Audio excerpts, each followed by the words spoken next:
Rivaldi saya kenal. Datang ke saya, minta tolong tagihkan ke Elsa. Nagihnya berapa? 7 miliar. Nanti Bang Farhad dapat uang 35% dari tagihan. Gitu ngomongnya. Di balik, rekamannya saya ada. Rekaman pembicaraan Andi semua saya lengkap.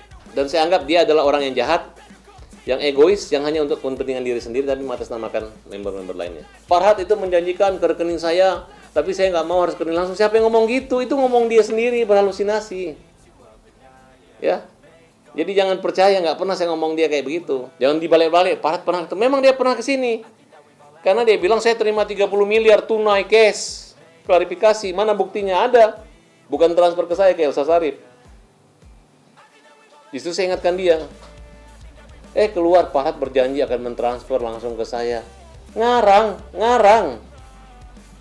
Harusnya kau rekam omongan saya, baru kau pamerin bahwa saya akan membayarkan. Jangan ngarang gitu. Bilang, nah itulah yang saya maksud, bahwa ada member UMKM yang saya ajak pada pertemuan sebelumnya itu, mereka diminta nomor rekeningnya untuk dibayar langsung.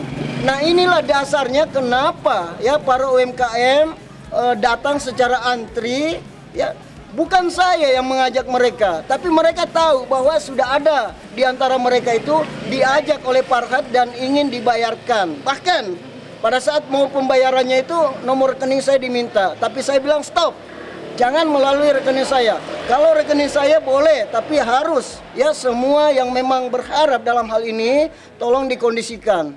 Ya nggak sampai harus semua dana yang sebesar itu ya. Tapi karena keserakahannya ya mereka menunda-nunda. Padahal sudah ada kok kesepakatan sebelumnya. Memang ada transfer dana ke Elsa Sarip sebagai jasa lawyer. Ada kontraknya, ada konfirmasinya, ada surat pernyataannya, apalagi.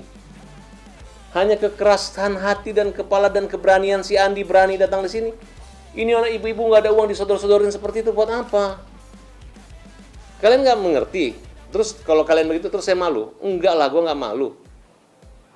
Tiap hari kamu seperti ini, apakah begitu cara-cara Indonesia? Saya udah laporkan ke Polres Jakarta Selatan dan ke Polres Jakarta Utara. Ini namanya pemerasan. Andi, ini pemerasan ya. Kau giring ibu-ibu untuk memeras kita. Kamu giring ibu-ibu untuk memeras kita.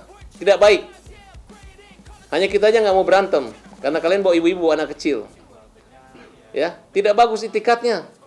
Saya masih meragukan kenormalan kamu, Andi. Tidak normal. Tunggu waktunya. Kau di penjara, Andri. Kau di penjara. Percayalah sama saya.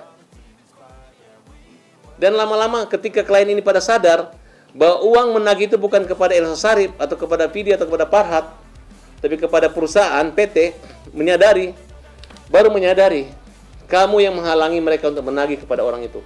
Andi Rivaldi dan ibu-ibu ini termasuk anak-anaknya akan saya laporin. Emang kalau kamu menangis terus kamu sedih, kamu teriak, emang saya yang zolim sama kamu? Emang Tuhan tidak tahu? Emang kita tidak celaka kalau zolim sama kalian? Emang kita tidak malu, ya? Janganlah dengan cara-cara seperti itu, tidak bagus. Kalian dari RT mana? Saya nggak ada pernah ngontak minta tolong sama Pak RT di sini, tolong diamankan saya karena saya merasa tidak bersalah. Jadi kita nggak takut, ya. Dan hati-hati aja, ya. Ibu-ibunya juga dipidana, anak-anaknya bisa kita pidana kok. Saya hadapi dengan klarifikasi. Gua nggak takut, gua datang. Dan ibu-ibu itu udah gua laporin ke Polres, tinggal pemeriksaan saja. Kita minta kepolisian untuk segera menindak Andi. Dan kalau bisa ditangkap, tiap hari dia bikin seperti ini. Saya juga sudah pernah melakukan warning letter ya, artinya somasi ya, peringatan hukum kepada teman-teman sejawat ya, yaitu Dr. Haji Muhammad Farhad Abbas, terus kemudian Vidi Galenso dan Profesor Dr. Elsa Sarip saat itu. Nah, apa hubungan hukumnya? Ini kan jadi pertanyaan. Kenapa saya bisa somasi ya, para sejawat saya ini? Karena waktu itu dari surat kuasa yang saya terima dari Andi Rivaldi di tanggal 5 Agustus 2024 itu adalah terkait tentang mengklarifikasi tentang uang ya yang dititipkan oleh seorang warga negara India yang bernama Sanjay. Nah, makanya Saya dari awal memang saya tidak begitu percaya awalnya sama Andi kan. Ketika si Andi bilang, ini Pak Anom, saya menerima surat kuasa dari seorang warga negara India bernama Sanjay. Terus kemudian ada surat pernyataannya juga tentang keberadaan uang daripada teman-teman UMKM ini. Nah, akhirnya saya bilang sama si Andi waktu itu, tolong pertemukan saya dengan Sanjay. Akhirnya kurang lebih di tanggal 3 atau 4 itu, sebelum saya teken kuasanya tanggal 5, dipertemukanlah dengan seorang yang bernama Sanjay, warga negara India ini. Nah, akhirnya saya bertanya kepada Sanjay itu, benarkah apa yang dikatakan Andi ini kepada kami? Akhirnya dia katakan, itu sangat benar Pak. Memang uang itu dititipkan kepada ketiga orang ini melalui istrinya. Ya, karena pada saat itu ada masalah. Sanjay itu mungkin tidak hadir dalam peristiwa hukum itu tentang penyerahan uang di rumahnya dan seterusnya ya. Lalu itu dia bilang, boleh Pak, silakan Bapak jadi kuasanya Andi dan meminta uang yang dimaksud. Tetapi saya tidak mau dilibatkan dalam persoalan hukum. Itu kalimat si Sanjay saat itu. Nanti kamu malu. Uang saya diparat, mana bukti uangmu diparat Abbas? Mana bukti uangnya? Mana perjanjian kamu dengan perusahaan? Malu. Itu uang sebenarnya uang angus. Gara-gara kalian ditipu. Kebetulan aja orangnya bebas. Kenapa bebas? Karena mengaku perdagangan, iklan. Dianggap membayar iklan. Nah, mereka menjanjikan orang, mengajak member-membernya seolah-olah investasi. Yang pasti uang akan kembali. Nggak mungkin lah. Nyimpan 10 juta dapat mobil Alpansa. Terus kalau nggak dapat mobil Avanza kembali 10 juta. Terus dapat 10 juta dapat Avanza kembali 10 juta. Itu nggak mungkin. Itu bisnis tipu-tipu ya. Itu Ponzi. Multi level marketing ya. Mana dipisahkan antara Ibu Elsa dan pribadi. Dapatlah anggaran kurang lebih 30 miliaran. Itu kan jasa untuk 7 tersangka. Berapa PT dibagi. Itu pun beberapa tingkatan penyidikan. Cuma di tengah jalan dicopot. Ya uang nggak kembali. Tinggal silahkan gugatan perdata. Itu bukan antara member dengan Elsa, tapi antara kliennya dengan Elsa. Kan hubungan hukumnya tidak langsung. Itu Andi nggak terbuka sama mereka. Kalau dia terbuka, ibu-ibu ini karena dijanjikan, cari Farhad. Farhad kemarin membeli member 400 juta. Pak, bagi dong kita Pak, bagi dong uang Pak gitu. Itu yang membuat dia datang ke sini. Saya tidak bisa komentari tentang itu karena itu ranah kuasa ya. Kami sebagai lawyer, terikat kode etik, saya tidak bisa mengomentari apa yang bukan tupoksi saya. Ya.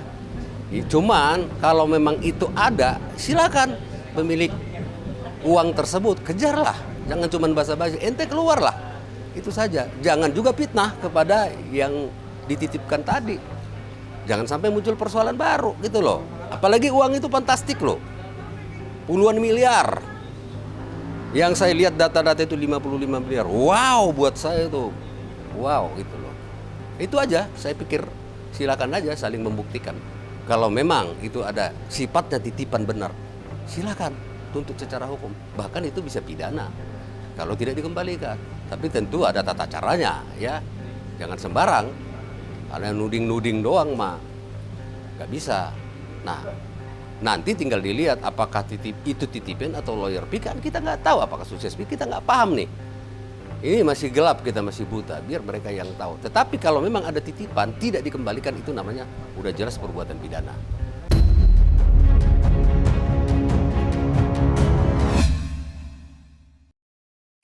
Saya sudah mencoba menghubungi ya dari tim 1 yang istilahnya ring 1 lah yang dekat dengan Ovi. Saya sudah komunikasi melalui WA. Tolong segera ya sisihkan waktu untuk kita rapat ya, untuk kita rapat apa tindakan hukum kita terkait dengan lawan-lawan yang sudah berkomentar ya yang ngalor ngidul ini ya, harus kita apakan. Saya malah setujunya ya.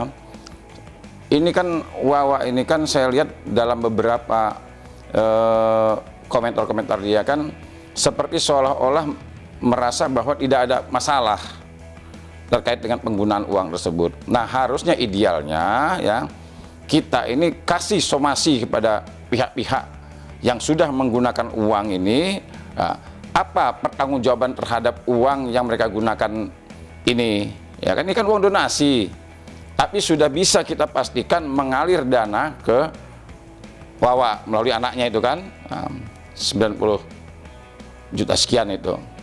Nah, harusnya disomasi ini. Udah, Novi cepat laporin Agus, cepat buru-buru. Saya pengen lihat kehebatan kalian mau laporin Agus. Buruan deh, ngapain mau lapor Agus? Bikin Agus takut aja. Agus jadi takut dilaporin. Udah laporin. Supaya nggak ada takutnya lagi. Gitu. Kalau memang mau mulai, mereka mau mempertanyakan uang ini, mulailah dari uang yang sudah dipakai oleh pihak Agus yang peruntukannya di luar daripada tujuan penyembuhan. Nah, mulai dari situ. Nah, terutama ya si Wawa kan, ya dengan dia mengatakan bahwa saya nggak tahu demi Allah demi Rasulullah, ternyata 98 juta hanya beda 2 juta. Artinya ya harusnya mereka ini, Agus dan keluarganya ini menyadari dulu bahwa ada kekeliruan, ada kesalahan terkait penggunaan uang yang dahulu mereka gunakan. Ini akui dulu. Nah, ini kan seolah-olah saya melihat makin kesini makin kesono ngomongnya. Saya juga lihat ada Agus, untuk tidak dibelikan mobil katanya. Kalau enggak, hai guys, ini kan udah terlihat seperti bercanda dalam perkara yang serius. Hei, Novi, yayasan, kalau mereka salah laporin, jangan cuma mempermalukan, laporin, ditunggu laporannya, ya, jangan nakut-nakutin orang. Kemarin lu nakut-nakutin orang, lewat tuh 1,3 miliar di tangan lu sekarang. Jangan cuma ngejek-ngejek Agus ya, laporin. Buktikan, diterima nggak laporan lu terhadap Agus? Ya. Mana pengacara lu yang katanya hebat-hebat itu, gua nggak lihat, nggak ada kehebatan di situ. Yang ada cuma kehebohan, nggak ada kehebatan di situ. Yang ada cuma kehebohan.